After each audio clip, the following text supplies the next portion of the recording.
टॉस्टन रोहित शेट्टी को सिंघम अगेन से जैसी उम्मीद थी, फिल्म ने पहले दिन ठीक वैसा ही परफॉर्म किया है।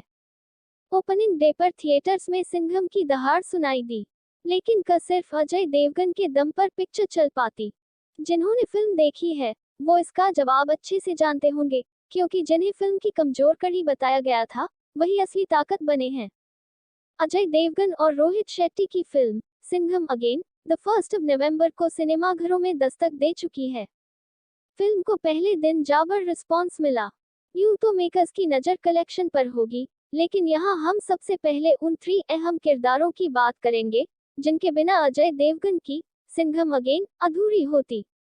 यूं तो फिल्म रिलीज से पहले इन तीनों को ही कमजोर कड़ी बताया जा रहा था, लेकिन अब यही ताकत बन गए हैं। वैसे तो हर फिल्म को देखने के बाद कुछ अच्छी चीजें निकलती हैं और कुछ खराब, पर रिलीज के पहले तक जो कमजोर कड़ी थे, यानी अर्जुन कपूर, अक्षय कुमार और टाइगर श्रॉफ, उन्होंने सिनेमाघरों में धुआं उड़ा दिया है। लेकिन तीनों को क्यों फिल्म के लिए खतरा बताया गया था? इसकी वजह है उनकी फिल्मों का पिछला रिकॉर्ड। यह इतना खराब था कि सवाल उठने लगे, लेकिन लोगों ने सवाल उठाए तो इन तीनों ने फिल्म में तबाही मचा दी।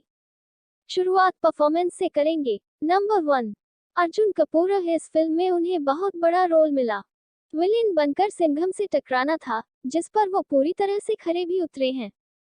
फिल्म में उनके कैरेक्टर का नाम है जुबैर हफीज, जिसे डेंजर लंका भी कहा जा रहा है। फिल्म में जब उनकी एंट्री हुई तब लुक तो जबरदस्त था, लेकिन जब विलेन अपने रंग में आया तो बाकी रंग बेरंग लगने लगे। अर्जुन कपूर ने बाजीराव सिंघम, अजय देवगन की एक कर खूब परेशानी बढ़ाई।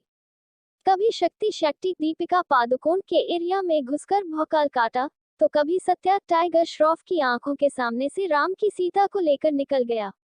इन सब में अर्जुन कपूर की एक्टिंग ने मुझे इम्प्रेस किया, खासकर उनका और अजय देवगन का फेस ऑफ, ये पूरी फिल्म का हाईलाइट रहा।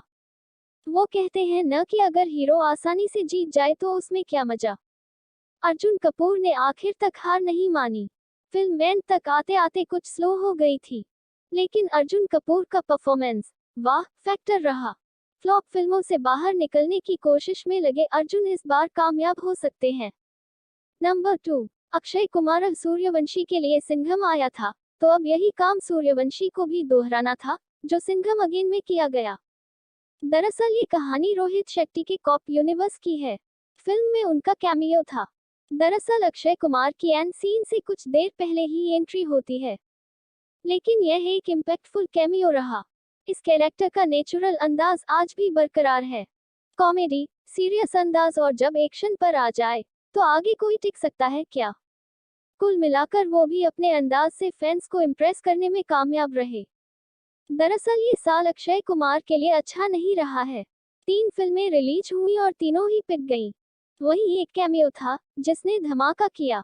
कई फिल्में फ्लॉप रही हैं और वो एक हिट का इंतजार कर रहे हैं। इस बार भी उन्होंने साबित कर दिया कि उनका कोई मुकाबला नहीं है। Number 3, tiger Shroff. राम के लक्ष्मण का किरदार निभाया है।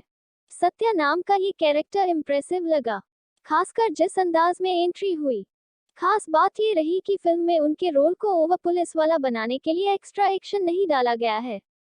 सब कुछ नॉर्मल है और जिस अंदाज में वो पहले दिखे हैं उसे पॉलिश किया गया है।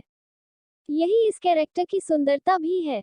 टाइगर श्रॉफ भी पिछली कुछ फिल्मों से कुछ खास कमाल नहीं कर पाए हैं। यही वजह है कि उनकी कई फिल्मों को बनने से पहले ही बंद करना पड़ा, लेकिन अब उम्मीद है कि इस बार वो रिकॉर्ड तोड़ देंगे। वहीं टाइगर के स्क्रीन टाइम की बात करें तो यह न तो कम रहा है न ही ज्यादा।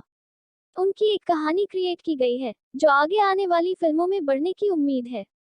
इन तीनों एक्टर्स को इसलिए सिंघम अगेन के खतरा बताया गया था क्योंकि पिछली पिक्चर फ्लॉप रही थी, पर अब तीनों ने खुद को प्रूव कर दिया है।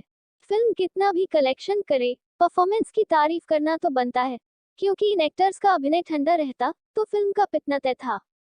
पर अब ऐसा नहीं होगा।